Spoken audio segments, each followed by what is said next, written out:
Bonjour, dans l'actualité de ce lundi 28 mars, les résultats bien sûr du deuxième tour des élections cantonales. La droite conserve la majorité du département avec 2 petits sièges d'avance sur la gauche. À noter que les électeurs rhodaniens ont été ce dimanche un peu plus nombreux à s'être déplacés aux urnes. Tour d'horizon des différents résultats avec Sylvie Roland et Gérald Bouchon.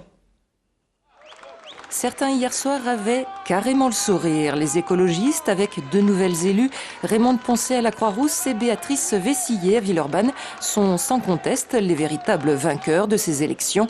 Mais tout comme Jean-Jacques David, le maire du 6e arrondissement a été très applaudi à son arrivée à la préfecture.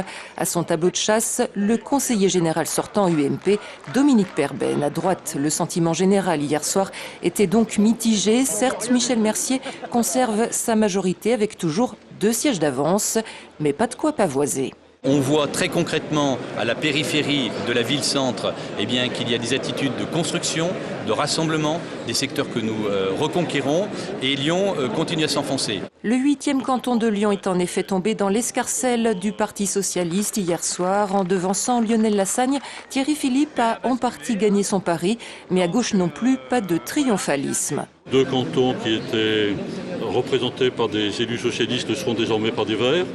Donc c'est évidemment une petite déception. L'autre élément, c'est que le Front National a progressé de façon sensible. Nous n'avons pas d'élu encore dans ce mode de scrutin, mais je crois que c'est une partie de bras de fer. Voilà, on en est là et on va bientôt faire la bascule. L'élection du président du Conseil général du Rhône aura lieu jeudi après-midi. Sauf surprise, Michel Mercier devrait retrouver son siège pour la 7e fois depuis 1991. Et comme à chaque élection, il y a bien évidemment les gagnants et les perdants. Dans le Rhône, ce sont les écologistes qui ont tiré leur épingle du jeu lors de ce second tour.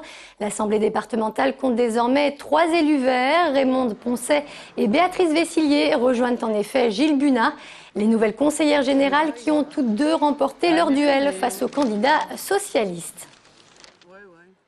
C'est le renouvellement de la politique, on y tient beaucoup, c'est une nouvelle gouvernance. Je souhaite vraiment faire avoir des rencontres régulières avec les habitants, faire ce qu'on appelle de la démocratie participative, mais ça c'est un mot.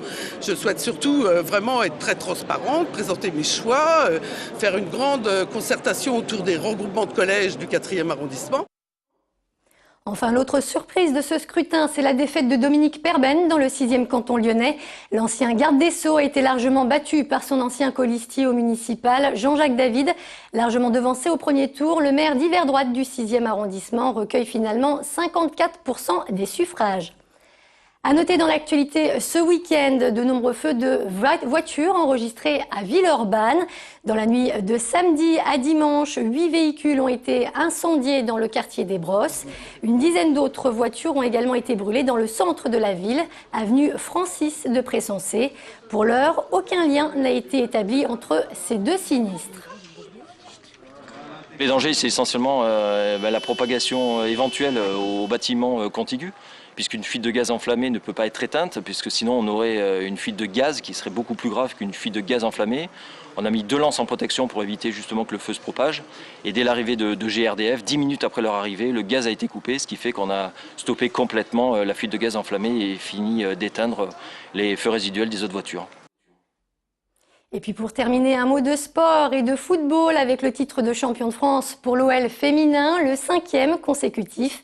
En hockey, le LHC s'est lui qualifié pour les demi-finales des playoffs de D2. Compte rendu de ces 2 rencontres, Émilie Deschamps. La saison n'est pas terminée et déjà les filles de l'OL sont sacrées championnes de France pour la 5e année consécutive. Les Lyonnaises, avec 18 victoires en 18 journées et 84 buts marqués pour 4 encaissés, ont survolé le championnat. À Montpellier, chez le 2e, l'OL a fêté son titre après une victoire 1-0.